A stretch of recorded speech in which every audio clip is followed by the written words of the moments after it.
So Matt's obviously done several videos where he goes into extensive detail about a lot of the new components of this vehicle and the suspension and the new engine and the TNGF architecture and things like that. So please feel free to check those out. I'm going to keep it really high level. So let's start where we always do, and that would be with engines. So unlike previous generation, you actually get two engine options in 2022. The base engine is actually the same motor that is in the Lexus LS, which we actually recently tested a few weeks back.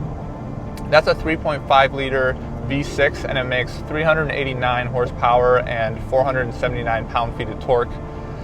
So that's about 8 more horsepower than the previous generation, but it's about 78 more pound-feet of torque. So that is quite a substantial jump up, and it definitely feels a lot quicker than the previous generation. That is immediate. Max peak torque is about 2,500 RPM, so you really do feel the power as soon as you put your foot on the gas. There also is the Iforce Max, which is basically the same motor, but it adds a motor generator in between the transmission and the engine. It's basically like, essentially it's a hybrid system, and that makes 437 horsepower and 583 pound-feet of torque. So that's also a substantial jump up even from this current base. And that territory is I would say Power Boost and Raptor, F-150 Power Boost and Raptor territory. So pretty impressive.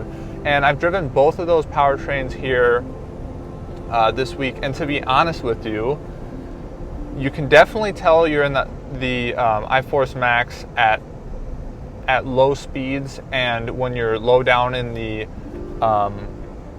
power band. But high up and when you're highway speed driving, I honestly couldn't tell too much of a difference. And I think it's not necessarily a knock to the Iforce Max, but it's more of a testament to how good just this base engine is. It honestly is truly phenomenal. It's great power, great down low power. There's really no turbo lag. The power band is pretty linear. I'd say the biggest lag, if you want to call it, is that it, with the new 10-speed automatic transmission that they have, it just takes it a moment to figure out what gear it should drop you down into. Now, one of the new features with the 2022 Tundra is that you do have drive mode select. So if you wanted to shift a little bit quicker, you could put it into sport mode. Now, I know a lot of you guys are also concerned about reliability and moving away from the naturally aspirated V8 and going into these forced induction engines. And Matt does a full comprehensive video on why you should not worry. And I guess high level, the argument here is that reliability is one of Toyota's value propositions, right? So they're obviously going to do everything they can to maintain that image and that integrity. But high level, I guess the argument would be they spent a lot of time, money, research and development on ensuring that this engine stays cool. And they also upgraded the internals to ensure that it can manage that boost. I'm just going to kind of just give my experience of what it was like to actually be driving behind this. So they widened the frame in the back. They did have some improvements to the front suspension, and then they also moved some things around in the back suspension. They went to coils and shocks in the back as opposed to the traditional leaf springs. And I think all that really comes together to be a lot more comfortable. There's way less chatter in the back. Honestly doesn't sometimes feel like you're driving this big of a truck. So I think that those improvements, although they were subtle, I think they make a significant impact. All right, so we know we have a strong off-road presence in our audience, and the Toyota TRD vehicles have some of the most respectable off-roaders in the market. But the Tundra never really got the same respect as the Tacoma or the 4Runner, and it was for two main reasons. The first reason was it just lacked the technology. It didn't have the crawl control, the multi-terrain select. It didn't have the camera, the trail cameras, which was a nice feature that we really liked on the TRD Pro on the Tacoma. And then the second reason was it didn't have a rear locking diff. It only had a limited slip. Now, Toyota addressed both of those issues in this new 2022 Tundra TRD Pro. Like previous generations, you know, you still get your Fox shocks, your skid plates, and this year you also get a new front TRD front stabilizer, but you also get crawl control, multi-terrain select, and you also have a rear locking diff, which is awesome. And finally, you also have trail cams, and they look really, really good on here. They're crystal clear. This 14-inch screen is perfect for displaying this. It's exactly what you need and want. But yeah, it's been really good on this little course that we did. So it's definitely more off-road capable and ready than the previous generations with some of these new updates and improvements that they made.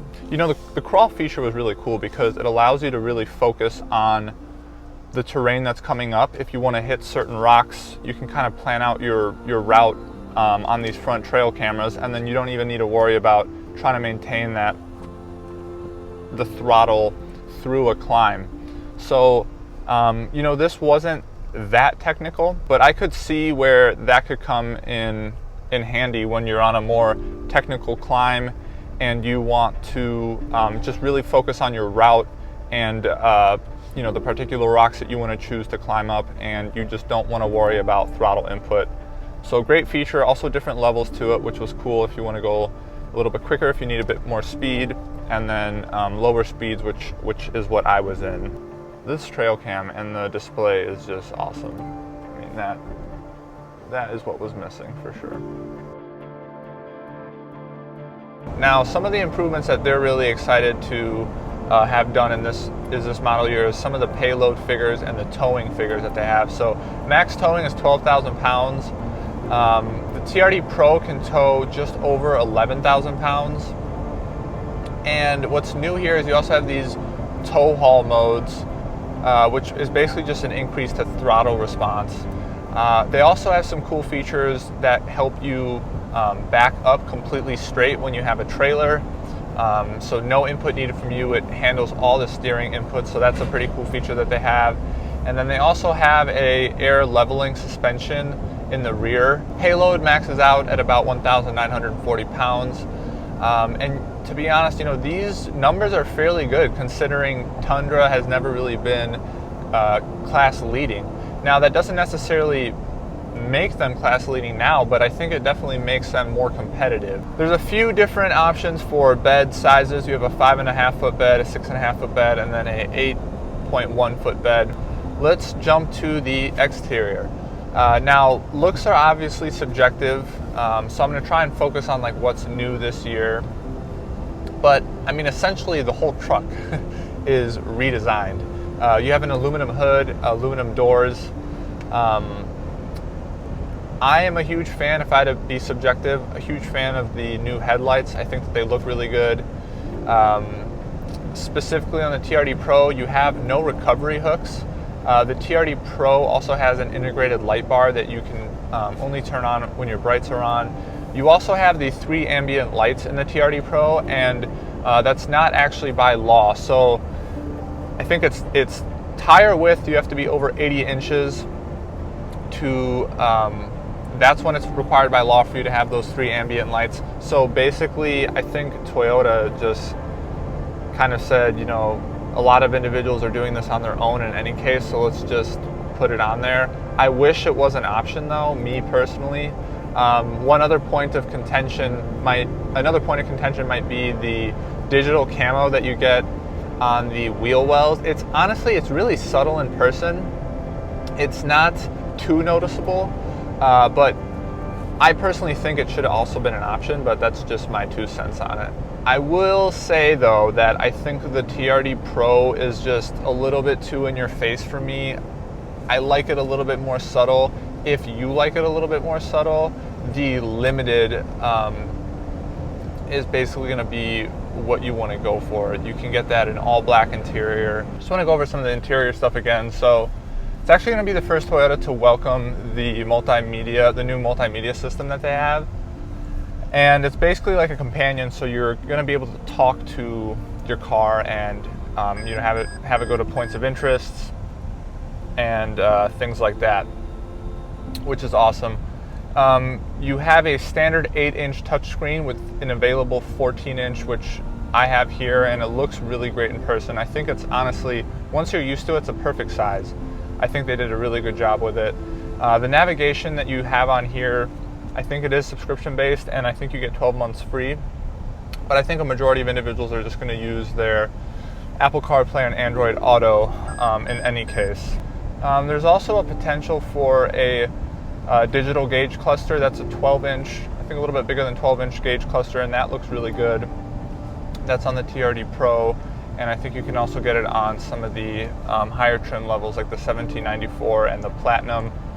The Limited that I'm in currently has the analog. You do get a 4-inch display, which I think it's similar to the current generation with what you get, just your standard MPG navigations, turns and things like that are displayed there. The panel sunroof is just such a great feature. This one just has the moonroof right here. You can also option heated and cooled front seats, and then the Platinum and the 1794 are basically more geared towards the luxury side of things. So those actually have heated and cooled rear seats as well. And then all of them come standard with Toyota Safety Sense 2.0. So you have adaptive cruise control, lane keep assist, auto high beams, road sign assist, and then pre-collision system with pedestrian detection.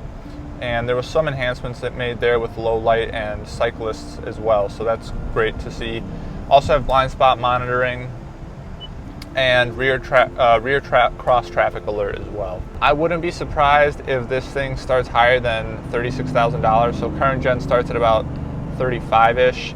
I think a lot of individuals are anticipating it to start around 36. I think that it's going to be closer to 40, honestly. And then the TRD Pro, hopefully that can stay under 55. But that's all speculation at this point. Hopefully we'll have some news soon on that. And then I do also just want to touch on competitors. I think Matt and I will do a full comprehensive studio video on this, but it's kind of crazy that Tundra got like some of their figures to kind of match what Raptor does, and also the F-150 power. Raptor's got 450 horsepower, 510 pound-feet of torque. And the Iforce Max here has 435 horsepower and 583 pound-feet of torque. So more torque, a lot more torque, a little less horsepower. 0 to 60 in 5.3 seconds. That is actually the same as the F-150 Power Boost as well. And then, similar suspension setups as well as the Raptor. And towing is actually, it tows more than the Raptor. Payload is also higher than the Raptor. Payload for a Raptor is like 1,400 pounds. This is 1,940. MPG on a Raptor is 15. Obviously, it varies a bit depending on your tire size and things like that. But